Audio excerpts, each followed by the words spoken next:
Here's what I'm learning. At 55, I'm not here to be agreeable. I'm here to be respectful, but no means no. For many years, I have been a people pleaser most of my life.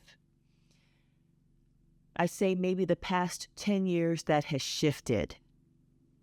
And there's something about me not wearing the mask of pretending like everything is okay. Oh, I just want to be amicable. Oh, I just want you to be okay. I want you to feel safe.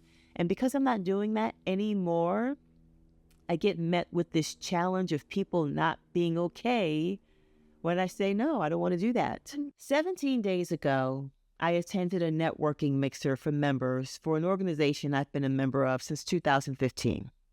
And this was the first mixer of the season. I was very excited to go.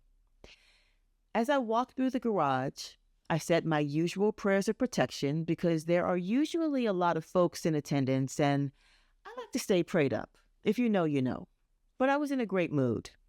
Once I got downstairs, there was a long line to get in, but the lines always move fast and the energy in the line felt excited also.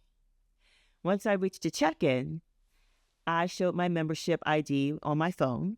The woman checking me in was kind and clear.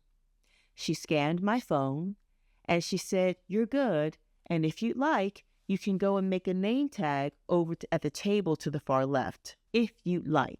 Now, I'm an introvert. These events are already taxing with over 200 people in one lobby, and it makes me uncomfortable when people walk up, lean in, read my name tag, with that intense small talk energy, an introvert's nightmare.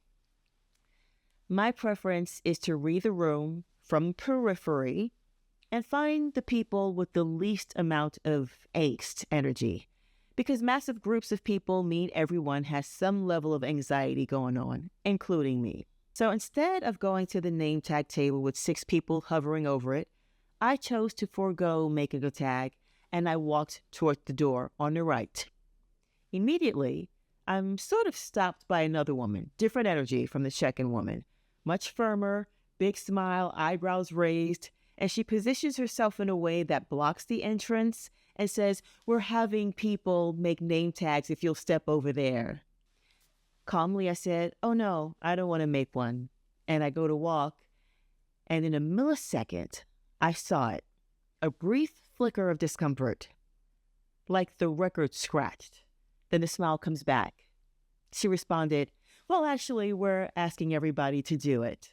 And I said, "It's optional, right?" And again, that flicker, then the smile. So she asks, "Well, how will people know who you are without a name tag?"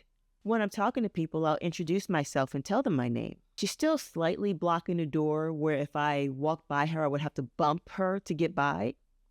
Then she says, "Well, did you check in?" Now, in that moment, I knew I had a problem because I felt like she was challenging my access. Yes. She goes, "Well, 90% of the people here are doing it." And then the smile dropped long enough for me to register the real message. Comply. Straight face, and I say, "I don't care to be part of the status quo." And there was nothing she could say to that, right? So she kind of moves, and I go to walk by.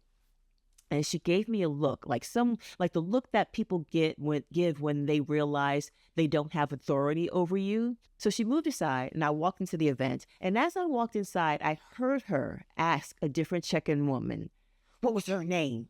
Different voice.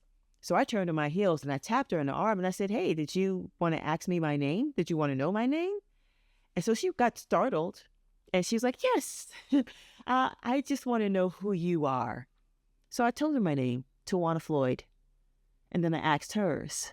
So she showed me her name tag. This woman was a senior vice president of events. That interaction put a damper on my evening. Even though I hadn't done anything wrong, I felt that familiar thing people feel when they say no and someone powerful doesn't like it. Am I about to be labeled? Am I about to be singled out? I don't know. And I sat in that with that in my body longer than expected. This is 17 days now. What I'm learning is how uncomfortable people get when I say no. Calmly, without an attitude, without explanation, full stop. And a calm no can make some people escalate because it's about control. The irony, later that night, I met 3 people. We exchanged names like adults. And the last woman I met didn't have a name tag either. And I said, oh, did you opt out of getting a name tag? And she's like, oh, no, I was going to get one, but they ran out. Oh, and I wrote a letter to the organization with her name, because whether they do something about it or not, I need to have it documented for myself. Nonetheless, I am so thankful that I did say some prayers of protection before I got downstairs, because who knows what I would have met. She could have possibly gotten a very different Tiwana that would have put me in a position that would have risked my membership. So it's just fascinating how hard it is for people not to accept no. I'm going to continue to be firm in my no and to be respectful, but also to be free.